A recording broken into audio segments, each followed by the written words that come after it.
النبي صلى الله عليه وسلم لما رأى أبا لهب في عالم الرؤيا فسأله: أين أنت يا أبا لهب؟ قال له: في النار، لأنه نزل فيه قوله تعالى: تبت يدا أبي لهب وتب.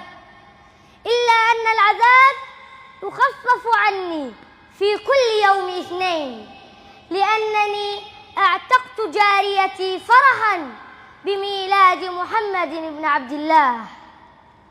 حتى أنشد البوصيري صاحب قصيدة البردة المشهورة المعروفة: إذا كان هذا كافرا جاء ذمه، وتبت يداه في الجحيم مخلدا.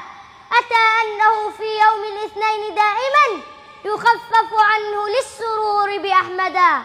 فما الظن بالعبد الذي كان عمره بأحمد مسرورا ومات موحدا؟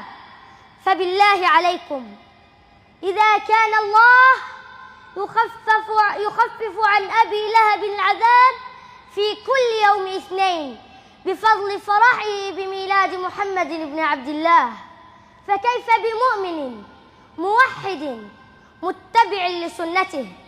اللهم اجعلنا لسنته متبعين ولهديه مقتدين، آمين اللهم آمين. أقول قولي هذا وأستغفر الله لي ولكم، واستغفروه إنه هو الغفور الرحيم.